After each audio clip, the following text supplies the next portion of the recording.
Hola, muy buenos días. Y ante el retorno poco a poco a la normalidad, pues también se van a restaurar todas aquellas citas que quedaron pendientes. Hablamos de cirugías, hablamos de consulta externa y así podríamos enumerar un montón más, de que hay muchos. Ahora, lo cierto es, y que nos quede claro, es que si bien es cierto, se van abriendo estas brechas, no es que ya estemos totalmente seguros y ahora es que vamos a ser locos, sino que vamos a ir poco a poco restaurándolo todo, pero con los cuidados del caso.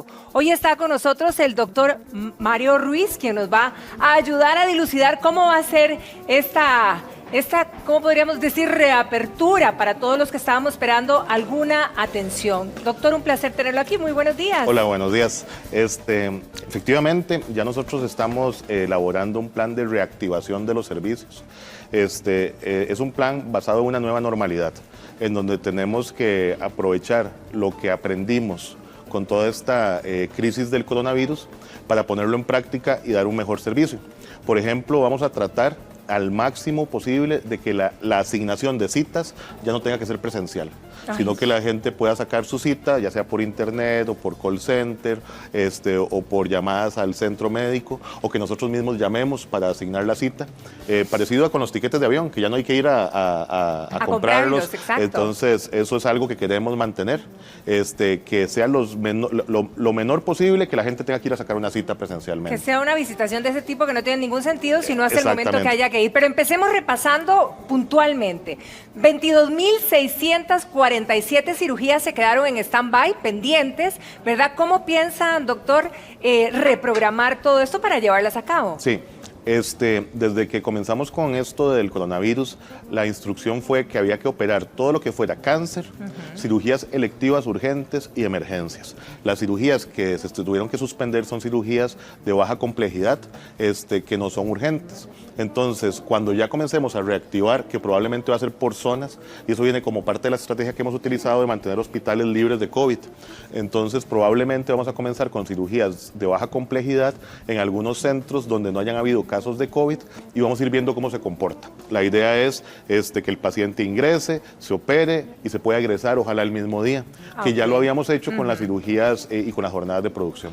Ahora, doctor, hay mucha gente que evidentemente quizá no eran de emergencia, pero estaban esperando la cirugía quizá un año, dos o qué sé yo, ¿verdad? Y lo cierto es que lo que debe de quedarle claro a cada uno de nosotros, ¿verdad?, como asegurados es, ¿debo llamar? ¿Debo acercarme? ¿Qué es lo que debo hacer? Porque de repente entra ansiedad. ¿Será que ya es mi turno? ¿Cómo le hago? Sí, el plan se está elaborando. El plan todavía no está en operación, que es algo muy importante. Estamos viendo cómo se comporta el coronavirus y los casos que se presentan en esta semana, la próxima semana, porque recordemos que comenzamos también la apertura. Entonces tenemos que ver el comportamiento de los casos. Nosotros los vamos a llamar. Recuerden que todos los datos del expediente electrónico están en un repositorio de información donde ahí está el número de cirugía, a quién le toca, cuál es el que sigue, todo eso está ahí almacenado. Entonces nosotros los vamos a llamar. Ahora, doctor, 675,000, si no me equivoco, aproximadamente de consultas externas que también quedaron ahí en el tablero, ¿verdad? ¿Cómo van a empezar a organizar este reordenamiento? Sí, igual, con las consultas externas vamos a mantener todas las consultas que se están dando de forma virtual. Okay. Que eso es un gran aprendizaje que tuvimos. Es un descubrimiento, ¿verdad? Una consecuencia de esto positiva, podríamos decir. Es una consecuencia muy positiva porque nos dimos cuenta, por ejemplo, con consultas de anticoagulados, que el paciente nada más llegaba para que le dijeran si está bien su examen, y eso se puede hacer en línea o se puede hacer por teléfono. Le ahorra al paciente tiempo, los pases, la comida que se toma, y también nos da espacio para otro tipo de consultas. Vamos a mantener todo lo que tiene que ver con telemedicina, lo vamos a fortalecer más, y las consultas que se tienen que dar presencialmente, los vamos a hacer con un protocolo muy estricto. Okay. Por ejemplo, vamos a permitir visitas o acompañantes solo cuando es estrictamente necesario, para que no haya aglomeraciones en las salas de espera.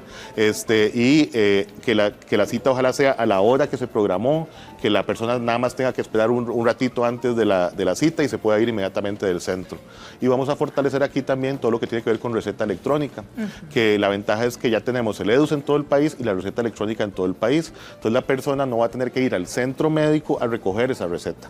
Estamos analizando si se puede mantener el reparto de recetas. El asunto aquí es que la empresa privada nos ha ayudado muchísimo a través de donaciones. Tenemos que ver si es sostenible o encontrar algún mecanismo en el que se pueda mantener. Pero la idea es virtualizar todo lo que se pueda y que las que sean presenciales sean las que son estrictamente necesarias. Ahora, doctor, las citas fluyen diario, digamos, ¿verdad? Hay gente que le tocaría una cita mañana, quizá, o la próxima semana.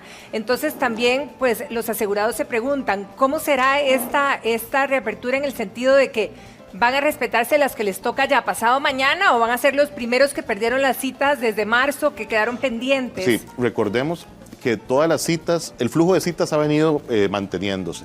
Y nosotros estamos llamando a los pacientes para que las que se puedan mantener virtuales se hagan virtuales y las presenciales, presenciales. Hemos tenido casos de personas que tienen cita presencial, se les llama para que lleguen a la cita y no llegan.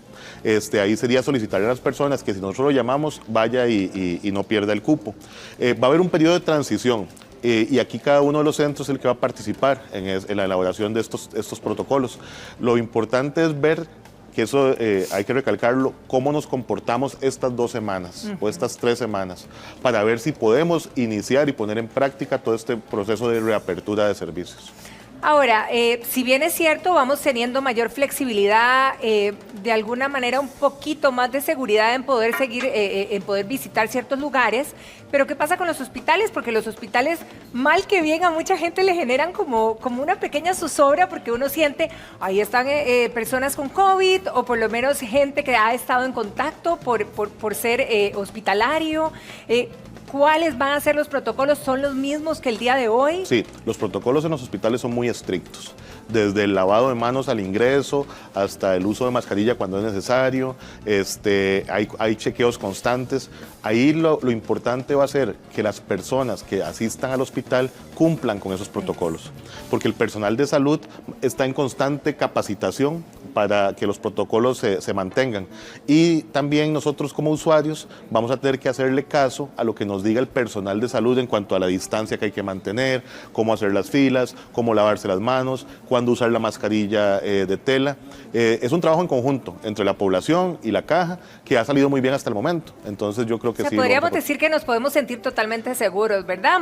A veces estamos más seguros que en otros lugares. Exactamente. Podríamos decir. Exactamente. Porque hay más cuidados. Ahora, ¿cómo ha sido la implementación en los EVAIS? Porque este es otro tema también, ¿verdad? Y sobre todo sabemos que hay comunidades que han tenido mayor impacto con contagio, entonces de repente hay gente que se siente muy insegura. El manejo, ¿cómo lo han implementado en estos lugares?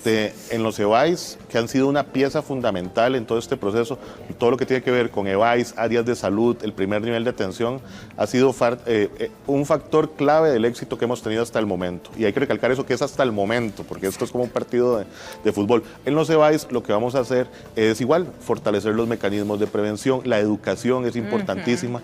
Aquí es interesante porque el lavado de manos, el protocolo del estornudo, el protocolo de la tos, el distanciamiento a la hora de hacer filas, son cosas culturales que tenemos que mantener independientemente de donde estemos, porque en los hospitales podemos tener todo súper limpio, los protocolos súper estrictos, pero si saliendo del hospital vamos a algún lugar donde no nos comportamos de la misma forma, claro, sería borrar con una mano lo que hicimos con otra.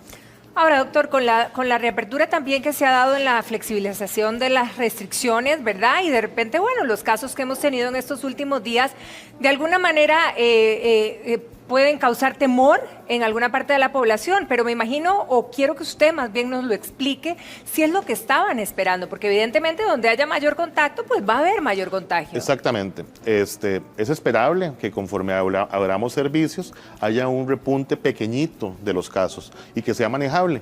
Aquí la ventaja es que ya conocemos más sobre el virus, tenemos protocolos de atención más estrictos, tenemos equipo de protección personal, tenemos personal cada vez más capacitado, tenemos capacidad instalada en las unidades de cuidados intensivos, tenemos el SEACO también, hemos hecho un know-how como país de esta enfermedad que nos permitiría asumir un repunte pequeñito.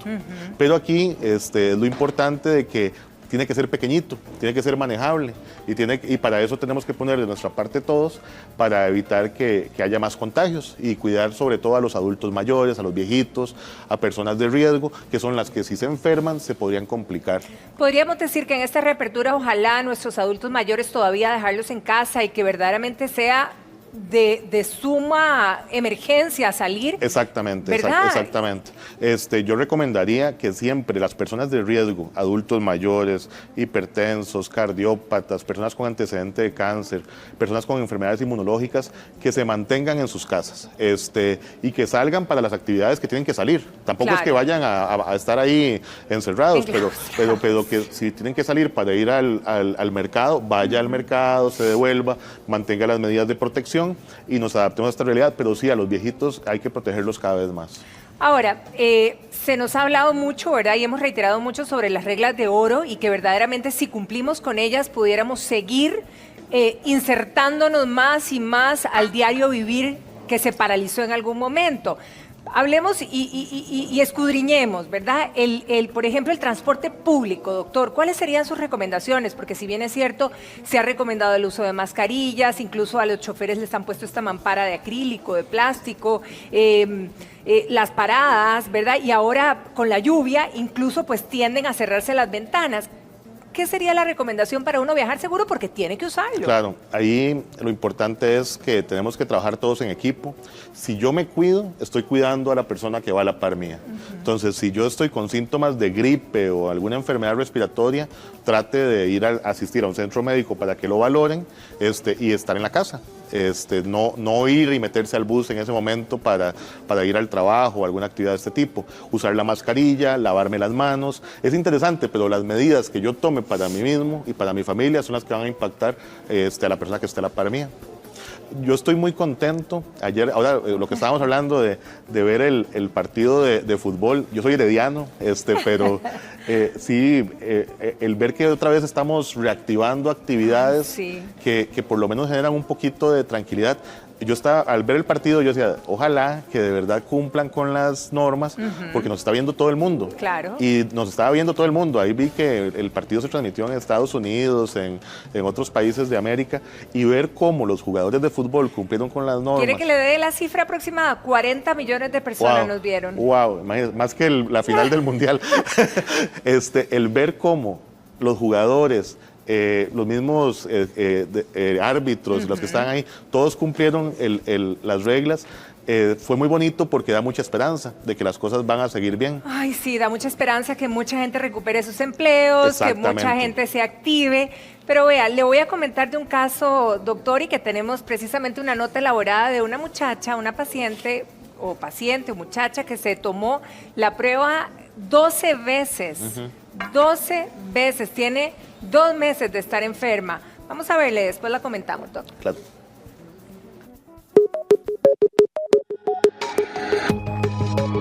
Ya llevo más de 60 días desde que fui diagnosticado con el COVID. Ella es la paciente que más tiempo ha durado con el coronavirus en el país. Yo regresé de Madrid, España, el 14 de marzo.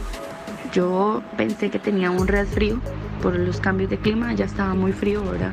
Entonces, cuando venía, tenía un dolor de cabeza insoportable. En el vuelo, les pregunté a las azafatas si me podían dar algún medicamento porque ya no aguantaba el dolor de cabeza y no me fue posible. Hice una escala en la cual solamente hice cambio de avión. Me tomé la temperatura y estaba como a 37.5. Aún no hay un criterio certero de por qué el virus dura tanto en ciertos pacientes. Todo indica que se trata de células muertas del virus que quedan en el organismo.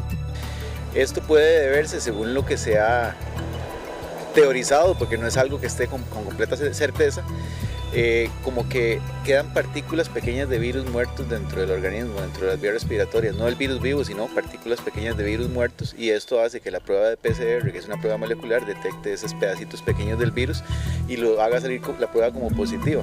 Se ha sometido a más de 12 pruebas de COVID-19 y todas salen positivas. La verdad, en serio, ya no, ni me acuerdo cuántas pruebas me han hecho, pero sí sé que son más de 12. Sí, la semana pasada me dieron una negativa y una positiva. Ahora, el lunes me hicieron una y mañana me toca volverme a hacer otra. Aún no me han dado los resultados.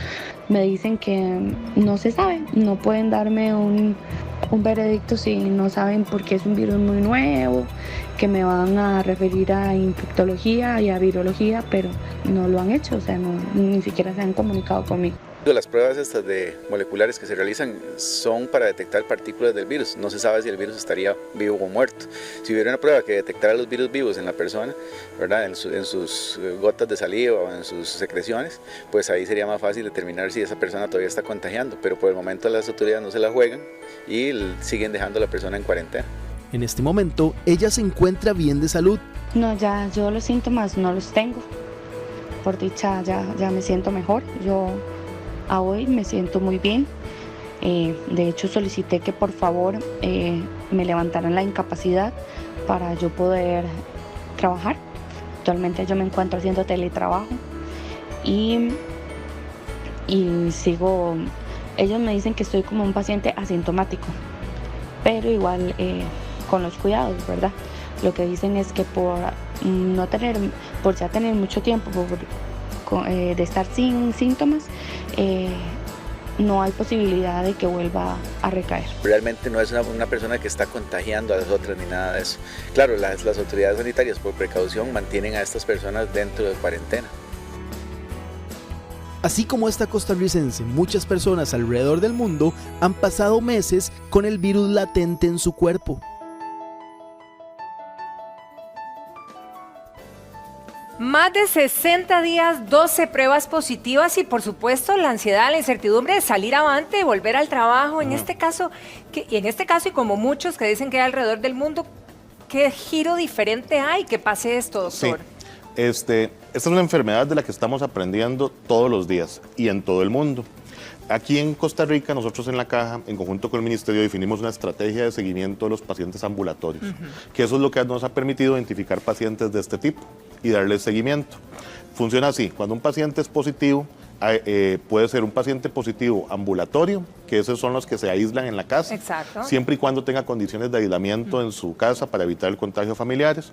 Pacientes que ocupen un internamiento leve o moderado, que definimos que va a ser en el SEACO mientras haya capacidad en las UCIs, y pacientes de UCIs que están en el México, en el Calderón Guardia o en el San Juan de Dios. Los pacientes ambulatorios, a través del CENDEIS y de residentes de medicina familiar y de otras especialidades, se les da un seguimiento diario, vía telefónica, donde se les pregunta cómo está, y también usamos el app para eso. Se les pregunta cómo está, si tiene síntomas leves, todos los días. Los llamamos, revisamos su situación y después de cierto tiempo, que por lo general son 14 días, se les hace una prueba. Por lo general, en la mayoría de los pacientes, esta prueba da negativa. Pero igual, después de 14 días, igual hacemos otra prueba confirmatoria. Una segunda. Exactamente. ¿Después de cuántos días? Dio negativa a los 14 días, se le hace otra prueba al día siguiente. Okay. Para estar seguros, es como un doble check que estamos haciendo, donde no estamos escatimando en las pruebas que son pruebas de PCR. Y si dio 2 pruebas negativas, ya se da de alta al paciente. Hemos identificado varios pacientes que han dado positivo más de 50 días. Estos pacientes se están estudiando. Aparentemente no son contagiadores porque la carga viral es muy baja, pero eso se tiene que estudiar. Todavía no lo podemos asegurar. Entonces, por eso hemos decidido mantener las medidas de cuarentena en estos pacientes, por el bien del paciente, que es muy importante, y por el bien también de toda la población que está alrededor de ellos. Aparentemente no son contagiadores, que eso es importante, sino que tienen una carga viral que podría ser hasta, yo no soy experto en microbiología, pero podría ser partículas del ARN que tenía el virus, que están ahí todavía y que las pruebas de PCR las detectan. El asunto aquí es que por lo menos los logramos detectar, que eso es algo muy importante. Hay muchos. No tengo el número exacto, pero sí hay varios pacientes que tienen más de 50 días positivos, que los estamos estudiando, y eso es lo importante, estamos estudiando, estamos analizando y estamos viendo el comportamiento. Y lo interesante es que la mayoría de estos pacientes no tienen síntomas, están completamente asintomáticos. Eso quisiera decir, y parece que no son contagiadores. Eso quiere decir que son partículas virales que hay, pero estamos aprendiendo respecto a esto. Pero cuando usted dice parece, no tenemos la certeza, entonces no se quiere exponer a más. Exacto. Y por eso en el caso de esta muchacha y de los otros más están teniendo las medidas radicales. Estrictas de mantener la cuarentena. Y la norma y el lineamiento dice que hasta que usted tenga 2 pruebas negativas ya se puede dar de alta. Entonces en eso tenemos que ser muy estrictos y darle un seguimiento constante. Bien. Sí, que aquí lo importante es esto. Los tenemos identificados, les damos seguimiento constante. Es una prueba de la fortaleza del sistema de salud. Claro. Porque jamás nos imaginamos que aquí hubo que innovar de una forma espectacular, que el CENDEI se iba a volver el centro de control, de monitorización de todos estos pacientes. Casa, sí. Y ellos llaman, revisan, y hay historias muy bonitas, inclusive de gente que ya cuando está de alta, han enviado tarjetas de agradecimiento a residentes del CENDEI que probablemente nunca vieron físicamente. Pero ya son parte de, es alguien con quien tenés contacto diario, exactamente. ¿verdad? Y me imagino que en el caso de los padres de familia con el Hospital Nacional de Niños, que son los que se han encargado también de ese seguimiento, debe ser parecido. Exactamente, entonces aquí todos estamos aprendiendo, vamos a salir adelante poco a poco. Tenemos expertos de primer nivel, la doctora Olga Arguedas, la directora del Hospital de Niños, ella es una inmunóloga de altísimo nivel y son los expertos los que están manejando estos casos, que es otra cosa que es muy importante. Tenemos profesionales en el país de altísimo nivel que son los que están dando este seguimiento de todo este tipo de pacientes. Afortunadamente y gracias a Dios. Y hablemos de los niños específicamente, porque muchos padres de familia dicen que a veces el manejo con los chiquillos para seguir los protocolos es complicado, ¿verdad? Que se laven las manos o que se pongan alcohol o que no se lleven, obviamente, pero vamos a ver esta nota y ahora la comentamos, doctor. Ellos son inocentes y caminan de nuestra mano para ir donde sea. Sus manos tocan todo, incluso aquellos lugares u objetos que potencialmente pueden tener gotículas con el virus del COVID. Es muy inquietos, por lo general todo lo de color, todo lo que les gusta les llama la atención y todo lo quieren tocar, ¿verdad? Entonces aunque uno los ande de la mano, pasa gente con bolsos o con lo que sea, ellos siempre estiran la mano para tocarlo, ¿verdad? Encuentro mascarillas, no encuentro guantecitos, entonces tengo que andarla totalmente así descubierta. A los niños hay que lavarles frecuentemente las manos y los niños entre más pequeños hay que cuidarlos más en áreas públicas. Es muy posible que o lo transmitan a ellos mismos o a la mamá, al papá o un hermano porque no van a tener control o la conciencia. Emma tiene 3 años y aceptó que su madre le colocara una mascarilla. Aún así, como niña descubriendo el mundo, puede tocar cualquier superficie sin que sus padres se den cuenta. ¿Cómo evitar que el virus pueda pasar del niño a su cuidador? O sea, ¿cómo van a traer niños a San José si estamos viviendo una pandemia? Y si los traen, que sean con sus respectivas higienes que están pidiendo el Ministerio de Salud. No, ella por eso es obediente y no anda tocando así todo. Yo digo que no tiene que tocarse la carita, la mascarilla no se la quita y estamos echándole alcohol en la cara. Tratar de no llevarlos a sitios públicos en la medida de lo posible y si no queda otra opción, recordar la desinfección de manitas, siempre andar un tarrito pequeño de alcohol, unas toallitas desinfectantes y estarle recordando al niño, ¿no es cierto? No se toque la cara y cuando uno ve que tocó alguna superficie, pues entonces limpiarle la mano. Hasta el momento, menos de 60 niños resultaron contagiados con el COVID en Costa Rica. Una complicación del virus en los menores es algo que se quiere evitar, pero al mismo tiempo que puede ser un foco transmisor del virus. Cuando a un menor le da COVID, básicamente es muy similar a una quiebrahuesos, también como manifestaciones cutáneas en piel que pueden ser importantes recalcar, y a los niños como tal, ellos tienen una menor frecuencia, pero eso menor frecuencia no significa que están aislados de este problema o que no les pueda dar de todo o que no tengan una posibilidad de complicación. Aunque hay una mayor flexibilización de las medidas por el Ministerio de Salud, los expertos recomiendan no llevar niños a lugares muy concurridos y de esta forma evitar la transmisión del COVID.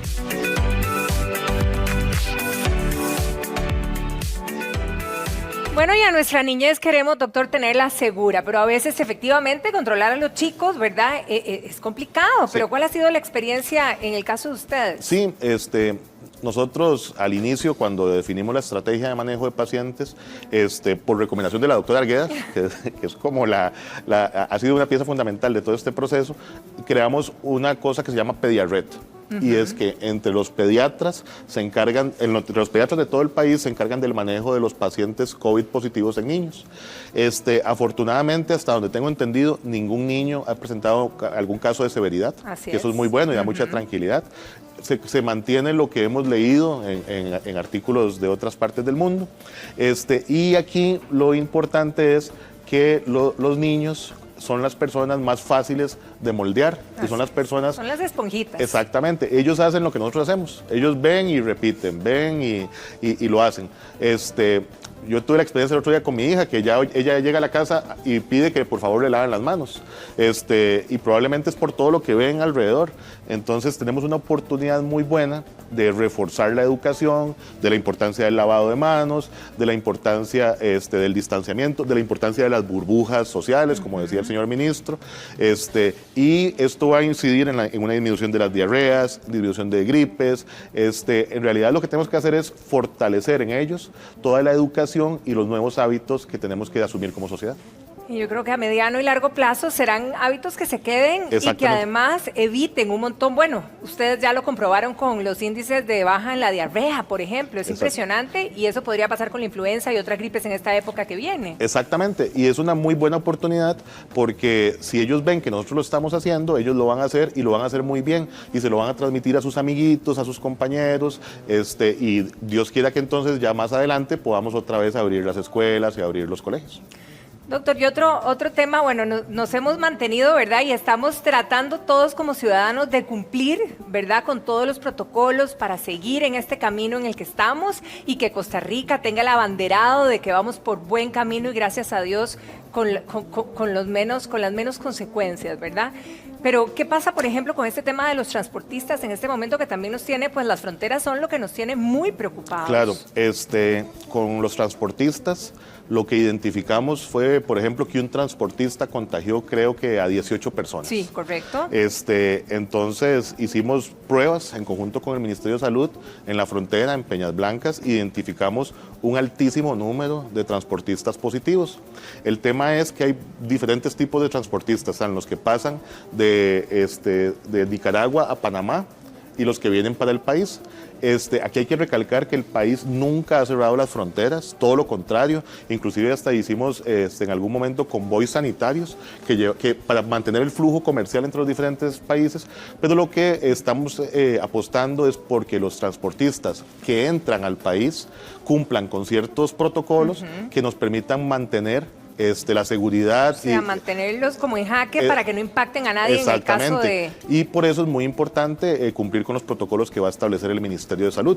Aquí se trata de negociar, pero sí representaron en algún momento un riesgo muy importante de contagio para ellos, para los familiares de ellos y para las personas que los rodean. Entonces, con esto estamos tratando de proteger a toda la población, a todo el país. Y a los países donde reingresen, porque van de un lado para otro.